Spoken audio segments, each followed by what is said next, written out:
नमस्कार दोस्तों, आज मैं आपको सुनाने जा रही हूँ गरीब लड़की की दर्द भरी कहानी। एक गांव में एक साहूकार अपने परिवार के साथ रहता था। परिवार में उसकी पत्नी, एक बेटी और एक बेटा था। शानदार बंगला, नौकर चाकर, गाड़ियाँ और सब शानो शौकत का सामान था उसके पास। गरीब लोगों को बहुत ज्यादा सूद यानी ब्याज पर कर्जा देना उसका धंधा था। अक्सर लोग तंगी के दिनों में या किसी त्योहार या ब्याह शादी के मौके पर उस साहूकार से कर्जा ले लेते थे। जब फसल अच्छी होती तो थोड़ा थोड़ा करके उतारने लगते, लेकिन जिस वर्ष सूखा पड़ता तो कर्ज तो छोड़ो, गांव वाले सूद तक नहीं दे पाते थे। इसी का फायदा उठा वो साहूकार उनकी जमीनों पर कब्जा कर लेता, कब्जा कर उन्हें बेच देता और खूब पैसे कमाता। इस धंधे में उसका बेटा भी उसकी मदद करता। दोनों बाप बेटा हर समय किसी न किसी गरीब की जमीन हड़पने की योजना बनाते रहते। एक दिन शहर से एक व्यापारी आया और साहूकार से गांव में जमीन खरीदने की इच्छा बताई। साहूकार की खुशी का ठिकाना न रहा। घर बैठे बिठाए जमीनों का ग्राहक मिल गया। साहूकार ने उस व्यापारी को बहुत सी जमीनें दिखाई जो उसने कर्जे के बदले गांव वाले से हथिया ली थी, लेकिन उस व्यापारी को कोई भी जमीन पसंद न आई। गांव में घूमते हुए व्यापारी को जमीन का टुकड़ा पसंद आया। उसने साहूकार से उस जमीन के बारे में पूछा तो साहूकार सोच में डूब गया। असल में वह जमीन तो एक बिना माँ बाप की लड़की थी जो वहाँ पर रहती थी। उस लड़की के माँ बाप ने साहूकार से 20,000 रुपये कर्ज लिया था, मगर उसे चुकाने से पहले ही उनकी मृत्यु हो गई।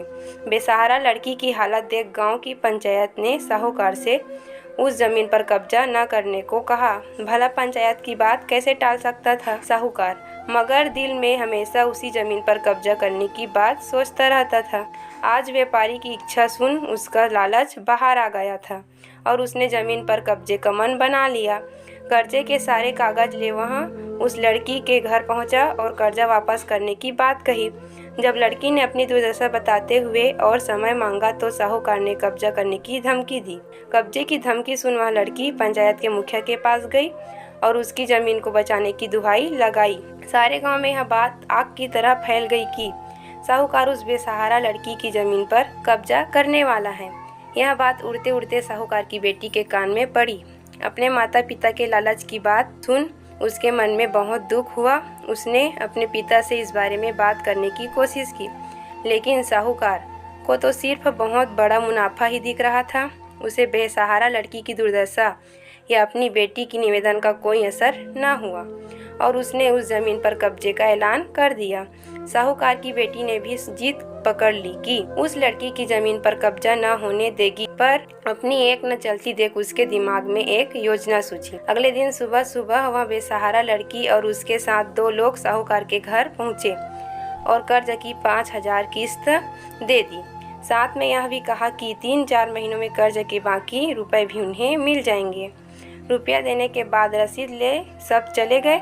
चूँकि अब किस्त मिल गई थी, इसलिए पंचायत ने भी कब्जा नहीं करने दिया। साहूकार बहुत परेशान था कि आखिर उस लड़की के पास इतना सारा रुपया कहाँ से आया। कल तक तो वह दाने दाने को तरसती थी और आज 5,000 रुपये दे गई। कुछ भी न समझ आने पर उसने गांव वालों से भी पूछताछ की, लेकिन कोई भी रुपयों के बारे में नहीं जानता था। कुछ दिनों बाद वह लड़की फिर 2 गांव वालों के साथ आई और कर्ज की बाकी रकम चुकाकर रसीद और कर्ज के सारे कागज ले लिए। साहूकार परेशान हो गया कि आखिर इस लड़की के पास इतना धन आया कहाँ से। इस तरह कुछ दिन और बीत गए। एक दिन साहूकार को खबर मिली कि उस बेसहारा लड़की ने अपनी जमीन बेच दी है। कुछ कर तो सकता नहीं था, लेकिन उत्सुकतावश जाकर देखा तो चौंक गया। जमीन पर एक बोर्ड लगा था।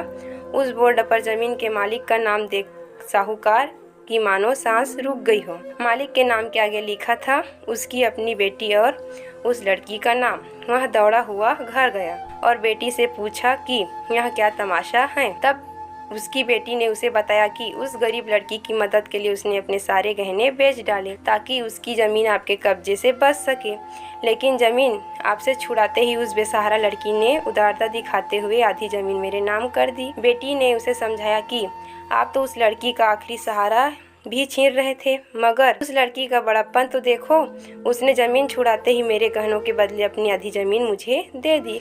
यह सब सुन साहूकार को शर्मिंदगी महसूस हुई और उसने भविष्य में कभी किसी की जमीन न हड़पने का वचन दिया। दोस्तों, गरीब लड़की की दर्द भरी कहानी आपको यह कहानी कैसे लगी, नीचे कमेंट करके हमें ज़रूर बताइएगा।